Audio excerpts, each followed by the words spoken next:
नमस्कार मित्रांनो, माझं नाव आहे आदेश जाधव। आज आमचा कोकणातला तिसरा दिवस आहे। आज जे ब्लॉग करतात आकाश जाधव, त्यांच्या माध्यमातून हा व्हिडिओ आहे। मित्रांनो, सगळ्यांना जय शिवराय। आज आम्ही कोकणामध्ये संगमेश्वर या ठिकाणी कसबा येथे जात आहे। आपले छत्रपती शिवाजी महाराज यांचे पुत्र छत्रपती संभाजी महाराज यांना कैद केलं। ज्या मुघल राज्य सम्राट होता, बादशाह होता औरंगजेब, त्यांनी संभाजी महाराजांना कैद केलं। या ठिकाणी आम्ही आज जात आहे आणि आमचे स्वराज्याचे धाकले मालक म्हणून छत्रपती संभाजी महाराज यांना अभिवादन करण्यासाठी जात आहे। यासाठी आम्ही हा व्हिडिओ छोटासा बनवला आहे। व्हिडिओ बनवताना मी सर्वांची ओळख करून देतो। सर्वप्रथम आमचे मेहुणे आकाश पवार हे सोबत आहेत। आमच्यासोबत गाडी चालवतात, आम्हाला फिरण्यासाठी घेऊन जातात येते। त्यानंतरला आमचा छोटा विमान आहे, माझा मुलगा सोबत आहे माझ्या। त्यानंतरला व्हिडिओमध्ये अंजलीताई आहेत, निकिता आहे। त्यानंतरला आमची धर्मपत्नी आहे अक्षता म्हणून। त्यानंतरला ज्यांचा हा व्हिडिओ आहे ते आकाश भाऊ आहे तिकडे। परत आमचे जावई अनिकेत भाऊ पण आहेत। ते आम्ही सर्व कुटुंबासोबत महाराजांना अभिवादन करण्यासाठी तिथे जात आहेत स्थळावरती। तर मित्रांनो, आपण कसबा गावात पोचलेलो आहे आणि हा तोच स्पॉट आहे जिथे औरंगजेबाने महाराजांना कैद केलेले आहे। आणि इथे महाराजांचे खूप मोठे स्मारक आहे, पाहू शकता।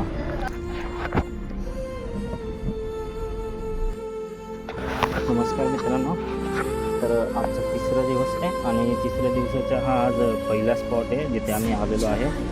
तर हे संभाजी महाराज इथे सकाळी उठल्यानंतर पूजा वगैरे करण्यासाठी जातात त्याचे। आज ते एक प्राचीन असं मंदिर आहे, श्री कर्णेश्वर मंदिर। आणि हे मंदिर आहे ते कर्णेश्वर देवस्थान। आणि इथे संभाजी महाराज रोज सकाळी पूजापाठ करण्यासाठी यायचे। तर आता इथे आमचं दर्शन झालेलं आहे आणि खूप असं छान वाटत आहे। एकदम पुरातन मंदिर आहे, जेणेकरून आम्ही त्या काळात पोहोचलो असं वाटत होतं, बट खूप छान वाटतं आहे। तर आता नेक्स्ट आम्ही जाणार आहोत सरदेसाई यांचा वाडा, जिथे महाराज निवासस्थानासाठी जात होते। तर आता बघूया तिकडे गेल्यावरती काय अनुभव येतो, त्याबद्दल आपण नेक्स्ट व्हिडिओमध्ये भेटूया।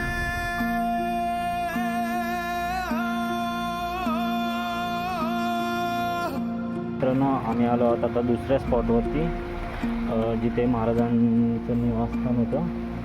तर बघता तुम्ही इथे आम्ही वाड्याच्या इथे बाजूला पोहोचलेलो आहे आणि हा वाडा आहे, हे बघा। हा खूप असा पुरातन काळातला आहे आणि खूप पडलेला आहे, कोणी लक्ष वगैरे देत नाही आहे, बट ठीक आहे। महाराजांचं निवासस्थान आहे आणि इथेच ते ज्या दिवशी त्यांना पकडण्यात आलं काही गद्दारांमुळे, तर ते निवासस्थानासाठी होते। खूप हालत खराब आहे, बट ठीक आहे, चालेल, लक्ष द्यायला हवं यावरती। तर नमस्कार मित्रांनो, तर तिसरा स्पॉट आहे जिथे आम्ही आलो, ते आहे हे जिथे महाराजांना कैद केलं होतं औरंगजेबाने। आणि त्याच ठिकाणी इथे महाराजांचं स्मारक बनवलं आहे छानचं आणि खूप छान वाटते, प्रसन्न वाटते आणि निसर्गरम्य वातावरणात आम्ही आलो आहे इथे आणि खूप छान वाटते।